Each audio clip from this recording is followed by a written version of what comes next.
কার কাছে যাব আমি? কার কাছে খুলে বলবো বুকের ভিতরে জমে থাকা না জানা কষ্টগুলো? ভালো নেই আমি, এই কথাটুকু বলার মতো কেউ নেই পাশে।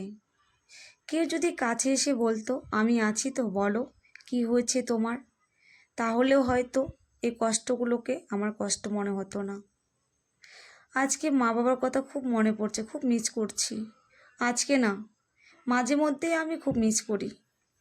যখন আমি খুব কষ্ট পাই, যখন আমি কান্নাকাটি করি, অতিরিক্ত টেনশন করি, বা পরিস্থিতি আমাকে সাথ দেয় না, তখন আমার খুব মনে পড়ে মা বাবার কথা, খুব মিস করি আর কান্নাকাটি করি। আমি আজকে এত কষ্ট করছি, কাদের জন্য? আমার সন্তান দুটোর জন্য। আমার মা বাবা কষ্ট করেছে কাদের জন্য? আমাদের জন্য। আর আজও আমার মা বাবা আমাকে বলেছিল যে তুই কাজ করতে যাস না, পারবি না, কোনোদিন অভ্যাস নেই, কোনোদিন করিস নি, আমাদের এখানেই থাক, আমরা যা খেয়ে বেঁচে থাকবো তোরাও তাই খাবি। আমি মা বাবার কথা শুনিনি। কেন জানো? বাবার বয়স হয়ে গেছে, সারাটা জীবন আমাদের ছোটোর থেকে বড় করে মানুষ করেছে, খাইয়ে পড়ে। আর আজও শেষ বয়সে এসে যদি তাদের উপর এতটা প্রেশার দিই, তাহলে কি করে হবে বলো? কারণ আমি তো মেয়ে, আমি তো সন্তান, তাদের তো রক্তর গড়া, বলো।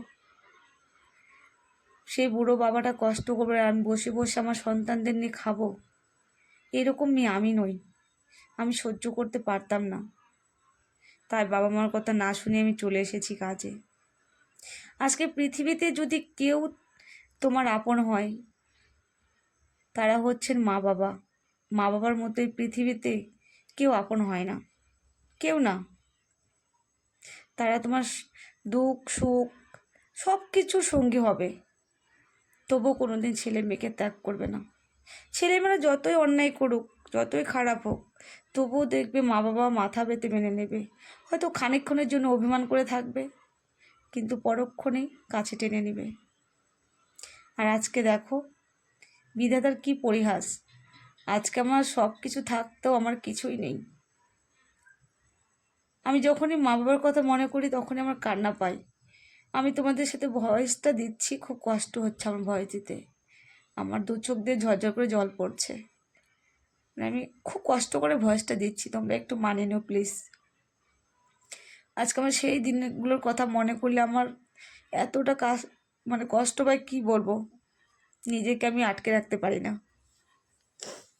জীবনে খুব কষ্ট করেছি জানো তো বন্ধুরা, আর আজও কষ্ট করে যাচ্ছি। কোনোদিন সুখের মুখ দেখিনি, আর আজও সুখের মুখ দেখতে পাচ্ছি না। জানি না বিধাতা কোনোদিন সুখের মুখ আমাকে দিবে কিনা।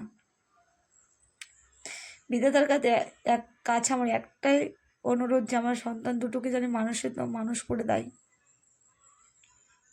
ওরা যেন কষ্ট না পায়, দুঃখ না পায়। এটা আমার কাছে চাওয়ার বিধাতার কাছে, আর কিছু না। আজকে দেখো আমার শ্বশুরবাড়ির লোক, আমার হাজব্যান্ড মারা যাওয়ার পরে আমাকে 2 বছরের মতো রেখেছিল। অনেক কষ্ট করে তাও ছিলাম ওখানে 2 বছরের মতো। অনেক সহ্য যন্ত্রণা ভোগ করেছে ওখানে আমি।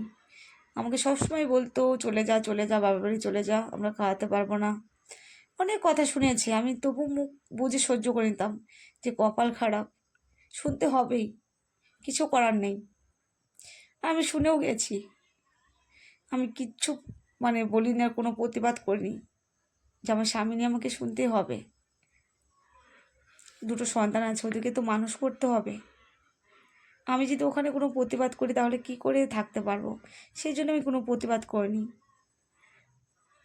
কিন্তু লাস্টে কি হলো দেখো, প্রতিবাদ না করেও আমি কিন্তু টিকে থাকতে পারলাম না শ্বশুরবাড়িতে। তাই আজ ভাবি, প্রতিবাদ করলেই হয়তো বেঁচে থাকা যায়, আর প্রতিবাদ না করলেই হয়তো সেই মানুষটা অথৈ জলে ডুবে যায়।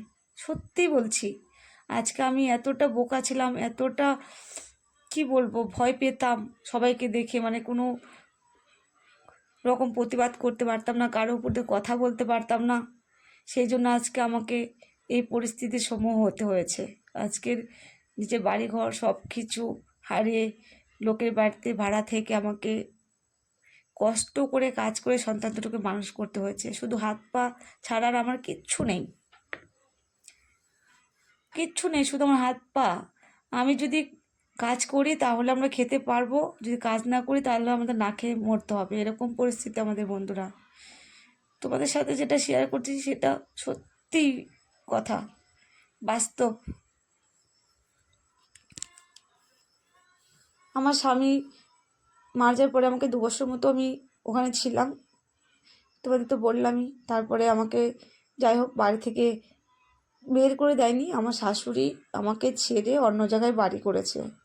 মানে আমাদের যে শ্বশুরবাড়ি, পুরাতন শ্বশুরবাড়ি, ওই পুরাতন শ্বশুরবাড়িটা ভেঙে গেছে, ভেঙে গেছে, টিনের বাড়ি ছিল, ভেঙে গেছে নদীর ধারে, নদীতে অর্ধেকটা ভেঙে গেছে।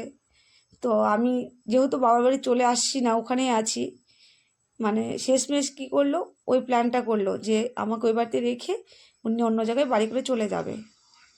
সত্যি সত্যি আমার বর মারা যাওয়ার পরে উনি একটা জায়গা কিনলো, জায়গা কিনে ওখানে বাড়ি করে আমাকে আর আমার ছেলে মেয়েকে ওই মানে ভাঙা বাড়িতে রেখে চলে গেল। ভীষণ কষ্ট পেয়েছিলাম, ভীষণ কান্নাকাটি করেছিলাম, খুব ভেঙে পড়েছিলাম আমি, জানো, মাটিতে গড়াগড়ি পেরেছি। বয়সটা আমার খুব অল্প ছিল তখন। তখন আমার যখন বিয়ে হয় তখন আমার 14 বছর প্লাস এরকম হবে, 8-এ পড়ি আমি তখন, তখন আমার বিয়ে হয়েছিল। তাহলে তোমরাই বলো কতটা বয়স ছিল তখন, আমার কোনো জ্ঞান বুদ্ধি ছিল না। এতটা মানে কষ্ট পাচ্ছিলাম কি বলবো, ভাবছিলাম মাথার ওপর থেকে আমার ছাদটাও চলে গেছে আর এখন আমার বাড়িটাও চলে গেল।